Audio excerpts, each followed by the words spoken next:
Hello, Sabrina. Thank you for joining us today. I've heard that you're a costume designer, and it's very exciting that you're able to create a lot of fabrics and to create characters and creatures and anything of your kind.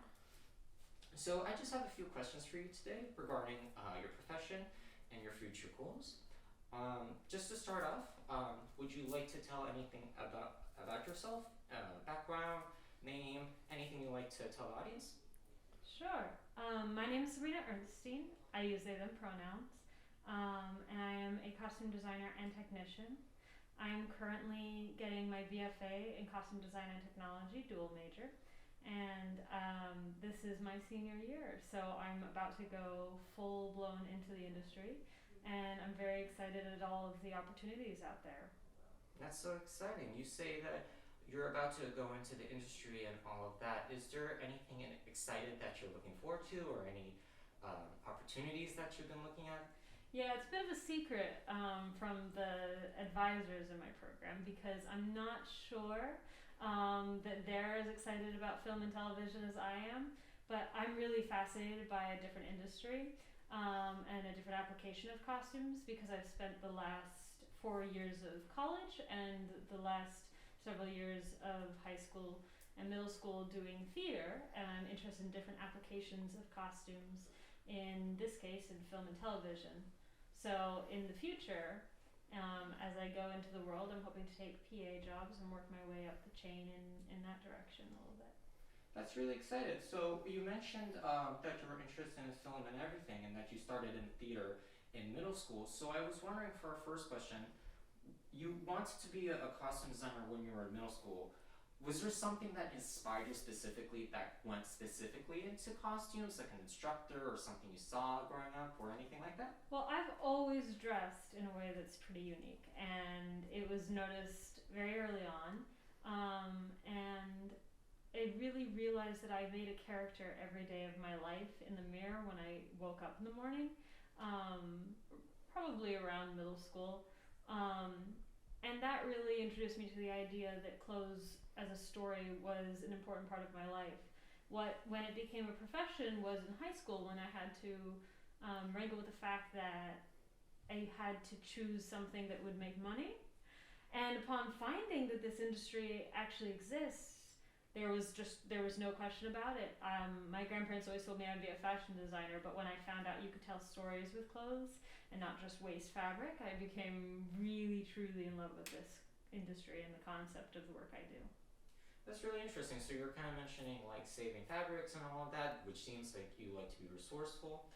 Um, and you were talking about film and television, and you kind of being interested in that. Do you have a favorite production show of all time? This could be film, television show, theater production, concert, etc. Did this Does this particular production that you've seen grow up or that influenced you kind of affect your artwork as well? There's quite a few influences that I think those of us in the industry can name when it comes to what inspires us, because there is such a vast amount of media available to us. That's really exciting part about making art at this time. It also can be a very difficult part about making art this time because it's a little hard to be original. But what I find really inspiring are some of the shows that came out right around high school. For me, it was Marvelous Miss Maisel that really inspired me to want to approach film and television in New York, because Marvelous Miss Maisel is filmed in New York, and the costumes for that have a deep meaning to me from a personal background, as I'm Jewish, and the aspects of the show, the beauty of the colors, the way that it all flows together, it's so iconic, and it's the kind of art that I would love to be a part of.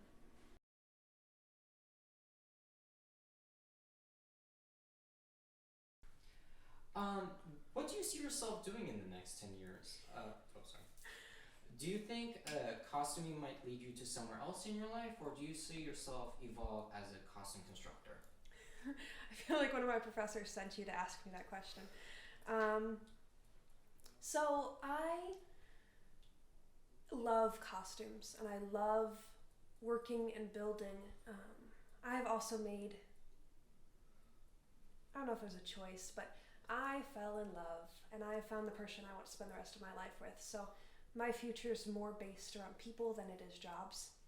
So the next 4 years, I will probably be living in Prince Edward Island, Canada, with my love, and I will find work and I will love what I do.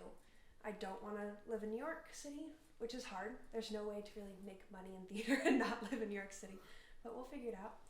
And yeah, I would love to do wardrobe. I love actors and I love all of the silly little stupid problems they get into. And I love problem solving and rushing and working more with live theater than working in a shop would let me. So I would probably try to do wardrobe for a while. I've thought about getting into tailoring. Tailoring sounds so interesting to me, the fine little details of men's suits and suits in general. So I'd probably try to find a place like that. But I strongly believe that work is not the thing that is going to provide the most joy to me in life. And I will be happy in many, many options and opportunities. And the things that I've learned have set me up for many, many different jobs. I could work from home, I could make stuff from home and then send it out. There's so many options that I might not do construction forever, and I might not work in the biggest shop on Broadway. I won't work at Pearson's or the Met or the Public, and that's okay. And what I'm doing is just as worthy. But yes, many people have asked me that recently, and that's the best I got.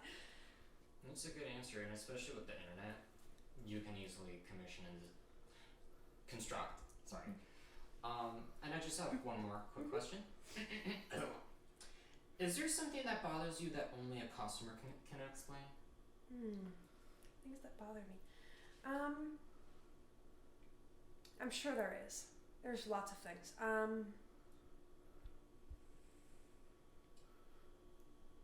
don't know. I'm sure there is. I've definitely thought of something before. Nothing comes to mind now. I feel like there's little rules to clothing, especially for women, which I don't love, but I feel like there's little rules, like if you're wearing a crop top, your belly button should be hidden. So I don't know if that's something that bothers me as a customer, or I don't know. I definitely remember arguing about something. There's always something that you maybe notice. Something more appreciative that you find as a customer specifically? Oh, yeah. I think that'd be easier. Yeah. Shoes. I appreciate shoes. I buy shoes. I spend lots of money on shoes because I cannot make them. They're one of the few things that I can't make myself. And so I will spend lots of money on shoes because they are a craft and an art. Same with jewelry. Those are things I can't make. I'm less likely to spend money on skirts and dresses because they are a lot easier for me to make now. Those are things I've noticed. Yeah.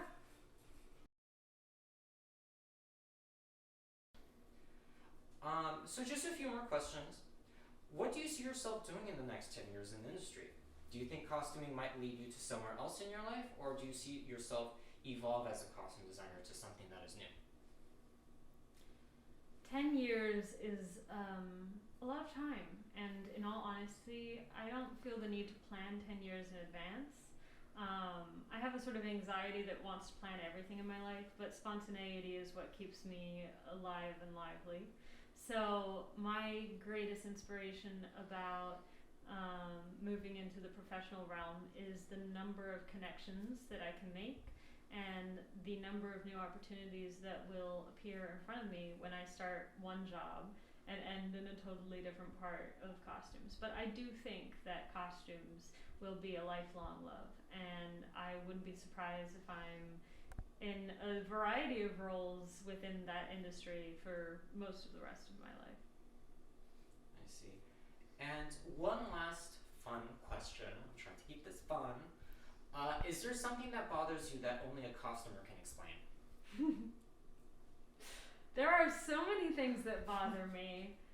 Once you learn to look at clothes the way that we are taught to in a conservatory like this, you notice everything. You notice stickers on the bottoms of shoes and tags out of the backs of people's shirts, and you notice when their cuffs have dirts on the sleeves, and you notice when their hems are too long, and when things don't fit them correctly, when their suits are too big on them.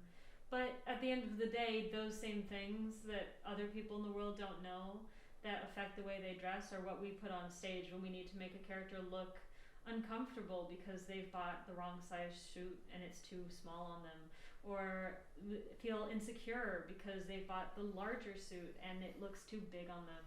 Or if they have dirt on their cuffs, maybe that's because they've been doing something suspicious. You know, it's funny how those sorts of things that can be my pet peeves in design also are 100% something I can rely on for design.